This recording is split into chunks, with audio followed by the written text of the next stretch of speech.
요한복음 20장 11절에서 23절 말씀. 마리아는 무덤 밖에 서서 울고 있더니 울면서 구부려 무덤 안을 들여다보니 흰옷 입은 두 천사가 예수의 시체 누웠던 곳에 하나는 머리편에 하나는 발편에 앉았더라.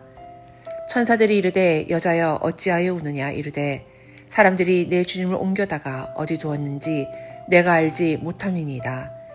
이 말을 하고 뒤로 돌이켜 예수께서 서 계신 것을 보았으나 예수이신 줄을 알지 못하더라. 예수께서 이르시되 여자여 어찌하여 울며 누구를 찾느냐 하시니 마리아는 그가 동산지기인 줄 알고 이르되 주여 당신이 옮겼거든 어디 두었는지 내게 이르소서 그리하면 내가 가져가리이다.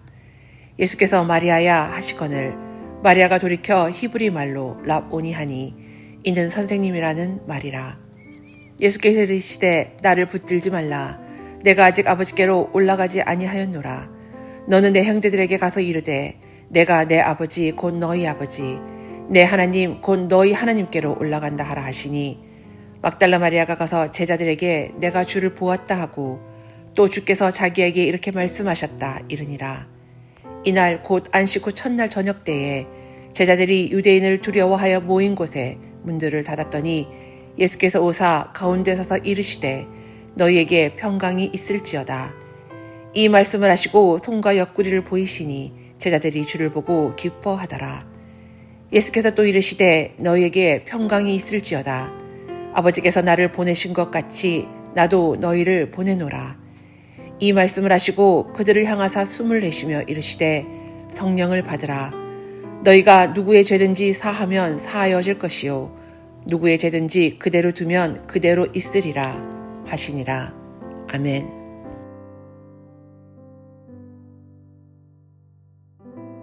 함께 기도하겠습니다.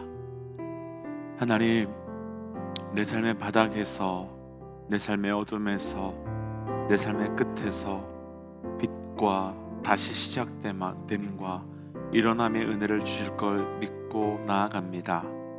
오늘 우리의 삶이 그래서 다시 시작되며 다시 나아가는 은혜가 있을 수 있도록 우리와 동행하여 주시옵소서. 이 모든 말씀 예수님 이름으로 기도하였습니다. 아멘. 할렐루야. 삶의 모든 자리에 우리와 함께 해주시고 또 그 함께 해주심을 통해서 늘 다시 일어나고 다시 시작할 수 있는 은혜를 주신 우리 하나님의 이름을 높이 찬양합니다. 오늘 우리가 함께 나눌 말씀의 제목은 어제 말씀의 제목과 동일한 다시 시작하게 하시는 은혜, 다시 시작하게 하시는 은혜라고 하는 말씀의 제목입니다. 어제 말씀에서는 예수님의 빈 무덤을 보며 완전히 끝났다고 돌아가 버리는 베드로와 요한에 대한 말씀을 나누었습니다. 그리고 예수님께서는 그들을 포기하거나 혹은 그냥 두지 않으시고 그들을 다시 찾아가 주셨고 그리고 다시 시작하게 해주셨습니다. 오늘 말씀에서도 빈 무덤으로 인해서 모든 것이 끝났다고 하는 사람들이 등장하는데 특별히 오늘 말씀에서는 마리아의 모습을 통해서 함께 묵상하면서 우리의 삶을 다시 시작하시는 주의 은혜가 무엇인지를 함께 묵상하고 그 은혜를 누려가는 하루 되시기를 주의 이름으로 축복합니다. 다시 시작하게 하신 은혜, 먼저 오늘 본문에요 13절과 14절 말씀 함께 읽어볼게요. 13절과 14절입니다. 천사들이 이르러 여자여 어찌하여 우느냐 이르되 사람들이 내 주님을 옮겨다가 어디 두었는지 내가 알지 못함이니이다. 이 말을 하고 뒤로 돌이켜 예수께서 서 계신 것을 보았으나 예수이신 줄은 알지 못하더라. 아멘. 오늘 말씀의 주인공은 마리아입니다. 마리아는 빈 무덤을 보았고 그리고 그 빈 무덤으로 인해서 통곡하며 울고 있습니다. 아마도 이때 마리아가 우는 이유는 분명하지 않을까 싶습니다. 예수님은 이미 돌아가셨으나 예수님의 시신이라도 보고 그것으로라도 위로를 받고 싶었던 것 같습니다. 그런데 무덤은 열려 있었고 그 무덤 안에는 예수님이 안 계시니 마리아는 다 끝났다고 통곡할 수밖에 없고 울 수밖에 없는 겁니다. 그런데 이때 천사가 마리아에게 와서 왜 우느냐? 라고 묻습니다. 우리는 13절과 14절밖에는 읽지 않았지만 15절을 한번 보시면 15절에서도 동일하게 13절처럼 왜 우느냐라고 또 한번 묻는 것을 볼 수 있습니다. 왜 천사가요 울고 있는 마리아에게 두 번이나 왜 울고 있느냐라고 물었던 걸까요? 이렇게 질문한 뜻이나 의도가 무엇이겠습니까? 어쩌면 천사가 마리아의 우는 이유를 알고 싶거나 혹은 우는 것을 막고 싶었던 걸까? 그런 생각할 수도 있지만 그런 이유보다는 더 본질적인 이유, 더 원론적인 이유가 있을 텐데 천사가 마리아에게 두 번이나 왜 우느냐 이런 질문한 이유와 뜻은 마리아, 너가 울 이유가 사라졌는데 왜 쓸모없이 쓸데없이 울고 있느냐 이런 뜻일 것입니다. 이것이 어떤 의미일지 우리가 조금만 묵상해 본다면 충분히 이해할 수 있을 것 같은데요, 사실 이 장면은요 다른 복음서에서도 동일하게 기록되고 있고 그리고 다른 복음서에서는 마리아와 천사가 나눈 다른 대화의 내용들도 기록되어 있습니다. 그런 반면에 요한은 요한복음에서 오직 이 질문, 여자야 왜 울고 있느냐 이 질문만 두 번이나 반복해서 언급하고 있습니다. 무엇을 이야기하고 무엇을 강조하고 싶었던 것이겠습니까?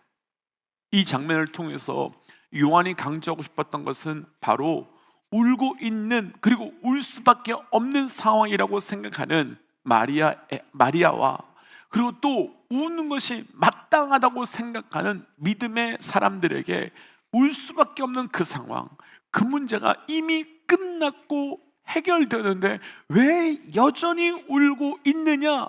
바로 그것을 질문하며 강조하고 싶었던 것입니다. 그러니까요 요한은 울 이유가 사라진 것이 우리의 현실인데 그 현실을 믿지 못하는 마리아와 같은 믿음의 사람들이 너무나도 안타까운 동시에 또 정확하고도 명확한 답을 그리고 그 방향을 주고 싶었던 것입니다. 사실 이것은 비단 마리아에게만 혹은 당시 제자들에게만 해당되는 것은 아닐 것이라 생각됩니다.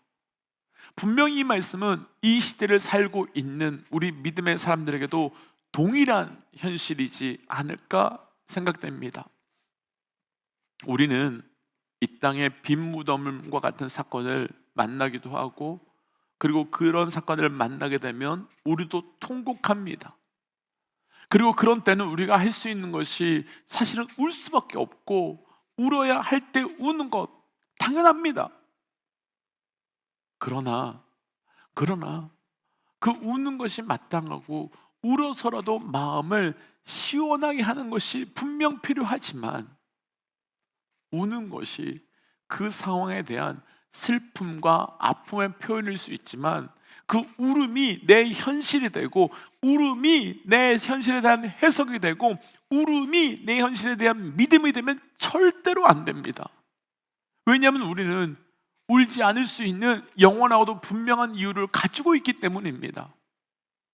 그래서 우리가 낙심과 슬픔의 상황에서 울 수 있지만 그래서 아파할 수 있지만 그러나 그와 동시에 그 자리에서 다시 시작하기 위해서는 우리에게 울지 않을 강력한 이유가 이미 우리에게 있음을 동시에 믿어야 하며 선포해야 되는 겁니다. 우리가 잘 알고 있듯이 예수님의 무덤은 아리마대 사람 요셉이 자기가 쓸 무덤이었는데 예수님을 위해서 내어 드린 무덤이었습니다. 그런데 요셉은 자기가 죽음의 무덤에서 부활의 사건이 자기의 무덤에서 그 부활의 사건이 일어나게 된 것입니다. 그렇다면 아리마대 사람 요셉은 자기 무덤을 볼 때마다 내 무덤 볼 때마다 정확하게는 비어있는 그 무덤을 볼 때마다 마리아를 비롯해서 많은 믿음의 사람들이 통곡하며 절망한 그 무덤을 볼 때마다 어떤 생각을 했겠습니까? 요셉에게 그 무덤은 더 이상 비어 죽어있는 통곡과 아픔의 무덤, 절망의 무덤이 아니라 예수님이 내 죽음의 무덤에서 살아나신 것 같이 나도 내 무덤에서 동일하게 살아날 수 있다라고 하는 믿음의 증거이자 소망의 표징이 될 것입니다. 그런데 문제는 우리를 비롯해서 많은 믿음의 사람들이 이 무덤을 보면서 또 내 삶의 빈 무덤을 보면서 부활한 예수님은 잊어버리고 죽으신 예수님만, 그래서 죽으신 예수님으로 인하여 절망하고 통곡하며 살아가고 있다는 것이지요. 그렇다면 이 아침 말씀 그대로 우리 모두에게 도전하고 싶은 것 있습니다. 우리가 울고 힘들어할 수 있지만 계속 울고 주저앉아 있을 이유가 우리 예수님의 빈 무덤 사건으로 인해서 이미 사라졌음을 담대하게 선포하고 담대하게 믿고 나아가는 겁니다. 우리에겐 더 이상 울고 포기할 절망한 이유가 사라져 버렸습니다. 그런데 사실 여기에 이 말씀에 아멘을 하지만 이 믿음이 우리의 현실되기 쉽지 않은 이유가 하나 있습니다. 왜냐하면 예수님이 부활하셨음에도 불구하고 무덤은 계속 있기 때문이며 무덤의 문은 여전히 열려 있기 때문이지요. 그런데 여기서 우리는 속으면 안 됩니다. 예수님은 무덤을 사라지게 하시는 분이 아니라 죽음을 생명으로 바꾸시며 동시에 무덤을 하나님의 나라로 바꾸시는 분이시기 때문입니다. 우리가 오늘 말씀을 보셔서 아시겠지만 이미 이 무덤에는 천사들이 가득히 영광을 채우고 있었습니다. 그럼 그 무덤은 여전히 존재하지만, 그리고 무덤은 계속 그렇게 있지만 그 무덤은 더 이상 무덤이 아닌 천사로 가득한 성전이며 하나님의 나라가 된 것입니다. 우리 믿음의 동역자들에게 도전하고 싶습니다. 사랑하는 믿음의 동역자 여러분, 우리의 삶에 있는 무덤, 그 무덤 분명히 있을 것입니다. 그런데 그 무덤으로 인해 조금은 울 수 있고 조금은 슬퍼할 수 있고 조금은 절망할 수 있지만 그 무덤으로 인해 완전히 포기하거나 멈추시면 안 됩니다. 그래서 도전하기는 우리의 삶에 있는 그 어떤 무덤이든 그 무덤 앞에서 다시 일어나 담대히 우리 하나님 앞으로 나아가는 영적 은혜가 있으시기를 주의 이름으로 도전합니다. 그렇다면 이제 그렇게 무덤 앞에서 통곡하고 있는 마리아는 어떻게 다시 일어나서 오늘 말씀의 제목 그대로 다시 시작할 수 있었을까요? 앞에 말씀에 요한복음 19장 25절을 함께 좀 읽어보겠습니다. 요한복음 19장 25절 말씀 함께 읽어볼까요? 예수의 십자가 곁에는 그의 어머니 이모와 글로바의 아내 마리아와 막달라 마리아가 섰는지라. 아멘. 예수님 빈무덤을 가장 먼저 오른 사람이 막달라 마리아였습니다. 그런데 성경에는 이상하리 많지 십자가 사건과 관련해서 마리아들이 참 많이 등장합니다. 사복음서 모두의 십자가 사건에서 제자들은 도망갔지만 예수님의 어머니 마리아와 글로바의 아내 마리아와 막달라 마리아, 그 마리아란 이름의 여인들은 무덤과 십자가 주변에 남아 있었고, 또한 빈 무덤에 가장 먼저 올라간 사람들도 바로 이 마리아들이었습니다. 그렇다면 왜 십자가 사건에서 가장 마지막까지 있었던 사람들도, 그리고 가장 부활의 사건에 먼저 나아간 사람들도 마리아였을까요? 그리고 마리아라는 이름을 통해서 우리에게 주시고자 하시는 그 하나님의 메시지는 무엇일까요? 마리아라는 이름의 여인들이 이렇게 많이 등장하는 이유는 마리아라는 이름이 당시 히브리어 여성들의 가장 많이 사용되는 평범한 이름으로 그 원어는 마라라고 하는 단어에서 온 이름입니다. 혹시 구약에서 마라라는 단어 들어보신 적이 있으신지요? 출애굽기 15장에서 이스라엘 백성들이 광야에 나와서 3일을 걷는데도 물을 찾지 못해서 겨우 물을 찾은 적이 있었습니다. 그런데 그곳에 물이 너무 써서 마실 수 없게 되자 그곳 이름을 쓰다, 페역하다 라는 뜻의 이름을 가진 마라라고 지었습니다. 그때 백성들은 물이 없으니 이제 다 끝났다면서 다시 돌아가자고 또 원망하며 또 불평하고 있을 때 하나님께서는 어떻게 하셨습니까? 하나님께서는 나뭇가지를 잘라서 물에 던져 놓으라 했더니 그 물이 달게 되어서 마실 수 있게 되었습니다. 그렇다면 이 마라의 사건을 다시 오늘 말씀으로 가져와 보고 싶습니다. 예수님께서 십자가에 달려 돌아가실 때 그 주변에는 쓰고 패역한 고통을 가진 사람들로 가득히 있었습니다. 바로 그게 마리아들이었습니다. 그런데 예수님의 십자가 죽음으로 하나님의 나무에서 잘려진 예수 그리스도의 십자가가 쓰고 패역한 삶을 살고 있는 그 마리아의 삶에 던져지게 되었습니다.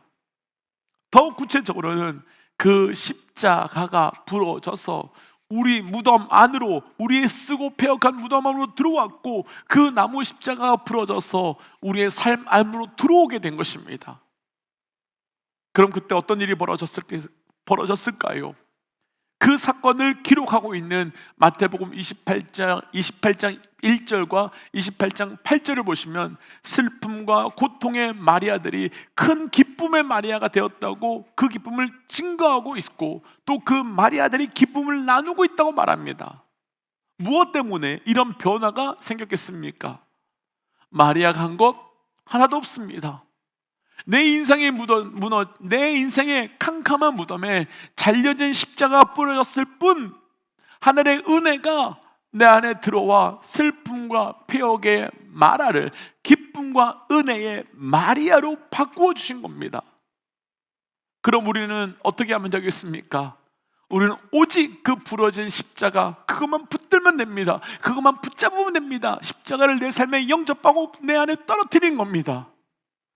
그럼 그 부러진 십자가가 쓰고 패역한 내 삶의 무덤을 큰 기쁨으로 바꾸어 주실 것이며 그로 인해서 다 끝난 그 자리에서 다시 시작하며 다시 출발할 수 있게 되는 겁니다.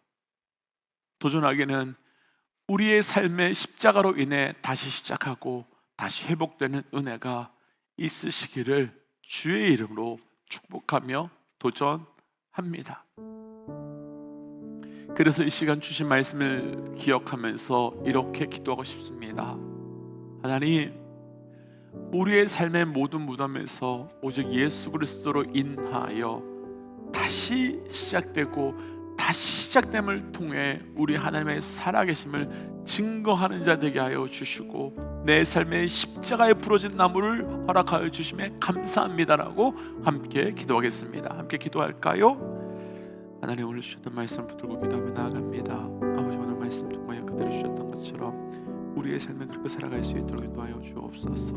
부러진 나무 십자가가 내 안에 들어와 나를 살게 하시고 나를 일어나게 하여 주옵소서. 하나님, 오늘 주신 말씀을 기억합니다. 무덤과 같은 내 삶에 부러진 그 십자가가 들어와 찢겨진 십자가가 들어와 살게 하시며 일어나게 하시며 호흡하게 하시며 다시 시작하게 하여 주시옵소서. 하나님, 그래서 오늘도 오직 예수 그리스도의 십자가 은혜로만 다시 살아가는 자 되기 원합니다. 이 모든 말씀 예수님 이름으로 기도하였습니다. 아멘. 믿음의 동역자 여러분, 우리의 삶에 오직 그 나무 십자가만 떨어지면 됩니다. 오직 십자가만 붙으시는 겁니다. 함께 선포하고 삶의 자리로 또 기도주로 나아가지요. 함께 선포하겠습니다. 하나님은 살아계십니다. 아멘. 승리하십시오. 함께 기도하겠습니다.